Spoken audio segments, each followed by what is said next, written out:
തദ്ദേശ സ്വയംഭരണ സ്ഥാപനങ്ങളിലേക്കുള്ള തിരഞ്ഞെടുപ്പിൽ അവസാന കണക്ക് പ്രകാരം കാസർഗോഡ് ജില്ലയിൽ 74.89% പോളിംഗ്. കഴിഞ്ഞ തദ്ദേശ തെരഞ്ഞെടുപ്പിനേക്കാൾ പോളിംഗിൽ 2.35% കുറവ് ഇത്തവണയുണ്ടായി. 77.24% കഴിഞ്ഞ തദ്ദേശ തെരഞ്ഞെടുപ്പിലെ പോളിംഗ്. ജില്ലയിൽ തെരഞ്ഞെടുപ്പ് സുഗമമായും സമാധാനപരമായും സംഘടിപ്പിക്കുന്നതിൽ സഹകരിച്ച എല്ലാവർക്കും ജില്ലാ തെരഞ്ഞെടുപ്പ് ഉദ്യോഗസ്ഥൻ കൂടിയായ ജില്ലാ കളക്ടർ കെ ഇമ്പശേഖർ നന്ദി അറിയിച്ചു. നന്മയുള്ള മനസ്സ് പോലെയാണ് പരിശുദ്ധിയുള്ള സ്വർണവും എന്നും നിങ്ങൾക്കൊപ്പം. Roshy jewellery, bank road, അൻകോട്ട് road, Kasaragod.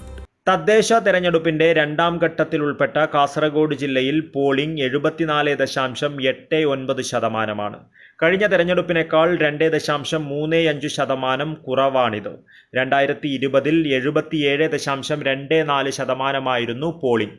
ഇത്തവണ ആകെയുണ്ടായിരുന്ന 11,12,190 വോട്ടർമാരിൽ നിന്നും 8,32,910 പേർ വോട്ട് ചെയ്തു.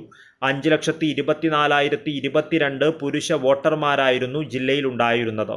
ഇതിൽ 3,75,912 പേർ വോട്ട് ചെയ്തു. ജില്ലയിൽ പുരുഷ വോട്ടർമാരുടെ പോളിംഗ് ശതമാനം 71.74%. 5,88,156 സ്ത്രീ വോട്ടർമാരാണ് ജില്ലയിലുള്ളത്. ഇതിൽ 4,56,996 പേർ വോട്ട് ചെയ്തു. 77.7% സ്ത്രീ വോട്ടർമാരുടെ പോളിംഗ് ശതമാനം. 12 ട്രാൻസ്ജെൻഡർ വോട്ടർമാരാണ് ജില്ലയിലുള്ളത്. ഇതിൽ 2 പേർ വോട്ട് ചെയ്തു. ട്രാൻസ്ജെൻഡർമാരുടെ പോളിംഗ് ശതമാനം 16.67%. നഗരസഭകളിൽ ഉയർന്ന പോളിംഗ് നീലേശ്വരത്താണ്. 78.36%. കുറവ് കാസർഗോട്ടാണ്. 67.87%. കാഞ്ഞങ്ങാട് 74.95% പേർ വോട്ട് ചെയ്തു. ബ്ലോക്ക് പഞ്ചായത്തുകളിലും പോളിംഗ് ശതമാനം കൂടുതൽ നീലേശ്വരത്താണ്. 80.36%. കുറവ് മഞ്ചേശ്വരത്തും. 71.46% മഞ്ചേശ്വരത്തെ പോളിംഗ്.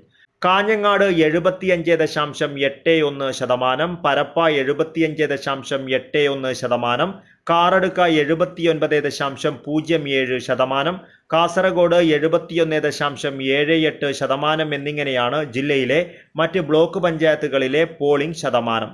രാവിലെ 6 മണിക്ക് തന്നെ മോക്ക് പോളും തുടർന്ന് 7 മണിക്ക് വോട്ടെടുപ്പും തുടങ്ങി. രാവിലെ പോളിംഗ് ബൂത്തുകളിൽ തിരക്ക് കുറവായിരുന്നു. പോളിംഗ് ശതമാനത്തിൽ ഇത് പ്രതിഫലിച്ചു. പലപ്പോഴും സംസ്ഥാന ശരാശരിയേക്കാൾ താഴെയായിരുന്നു കാസർഗോഡ് ജില്ലയിലെ പോളിംഗ് ശതമാനം. ഉച്ചയ്ക്ക് 2 മണി കഴിയുമ്പോൾ സംസ്ഥാനത്തെ പോളിംഗ് ശരാശരി 56.97 ആയപ്പോൾ ജില്ലയിലേത് 55.65% എങ്കിലും ഗ്രാമങ്ങളിൽ പോളിംഗ് ശതമാനത്തിന് ഗതിവേഗം കൂടുതലായിരുന്നു. നീലേശ്വരം ബ്ലോക്ക് പരിധിയിലെ പഞ്ചായത്തുകളായിരുന്നു ഇതിൽ മുന്നിൽ. നഗരങ്ങളിൽ പതിഞ്ഞ തുടക്കമായിരുന്നു. എന്നാൽ നീലേശ്വരം നഗരസഭ ഇവിടെയും വ്യത്യസ്തമായി. കാസർഗോഡ്, കാഞ്ഞങ്ങാട് നഗരസഭകളെ അപേക്ഷിച്ച് ഇവിടെ പോളിംഗ് ശതമാനം കുതിച്ചു കയറി. ഉച്ചയ്ക്ക് 1 മണിയോടെ ഇവിടെ 50% പേരും വോട്ട് ചെയ്ത് കഴിഞ്ഞിരുന്നു. 22 പോളിംഗ് സ്റ്റേഷനുകളിൽ വോട്ടിംഗ് യന്ത്രത്തിന്റെ തകരാർ കാരണം വോട്ടെടുപ്പ് തടസ്സപ്പെട്ടു.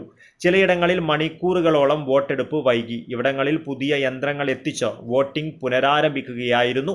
ഒറ്റപ്പെട്ട ആക്രമണ സംഭവങ്ങൾ റിപ്പോർട്ട് ചെയ്തുവെങ്കിലും വെബ്കാസ്റ്റിംഗ് ഏർപ്പെടുത്തിയിരുന്ന 119 പ്രശ്നബാധിത പോളിംഗ് സ്റ്റേഷനുകളിൽ ഉൾപ്പെടെ കാര്യമായ അനിഷ്ട സംഭവങ്ങളൊന്നും ഉണ്ടായില്ല. തിരഞ്ഞെടുപ്പിന്റെ സ്ട്രോങ് റൂമുകൾ സജ്ജീകരിച്ചിരിക്കുന്ന വിദ്യാഭ്യാസ സ്ഥാപനങ്ങൾക്ക് വെള്ളിയാഴ്ചയും വോട്ടെണ്ണൽ നടക്കുന്ന ശനിയാഴ്ചയും അവധിയായിരിക്കുമെന്ന് ജില്ലാ കളക്ടർ കെ ഇമ്പശേഖർ അറിയിച്ചിട്ടുണ്ട്. ജില്ലയിൽ തദ്ദേശ സ്വയംഭരണ സ്ഥാപനങ്ങളിലേക്കുള്ള തെരഞ്ഞെടുപ്പ് സുഗമമായും സമാധാനപരമായും സംഘടിപ്പിക്കുന്നതിൽ സഹകരിച്ച എല്ലാവർക്കും ജില്ലാ തെരഞ്ഞെടുപ്പ് ഉദ്യോഗസ്ഥൻ കൂടിയായ ജില്ലാ കളക്ടർ കെ ഇമ്പശേഖർ നന്ദി അറിയിച്ചു. സമ്മതിദായകർ, സ്ഥാനാർത്ഥികൾ, ഉദ്യോഗസ്ഥർ, രാഷ്ട്രീയ കക്ഷി പ്രതിനിധികൾ, മാധ്യമപ്രവർത്തകർ, കുടുംബശ്രീ, ഹരിതകർമ്മസേനാ പ്രവർത്തകർ എന്നിവർക്ക് കളക്ടർ നന്ദി രേഖപ്പെടുത്തി. കൂടാതെ തെരഞ്ഞെടുപ്പിൽ ക്രമസമാധാനം ഉറപ്പുവരുത്തുവാൻ പ്രവർത്തിച്ച ജില്ലാ പോലീസ് മേധാവി, പോലീസ് സേന, റാപ്പിഡ് ആക്ഷൻ ഫോഴ്സ് സേനാ വിഭാഗങ്ങൾ എന്നിവർക്കും കളക്ടർ പ്രത്യേകം നന്ദി അറിയിച്ചു. News bureau, Kasaragod.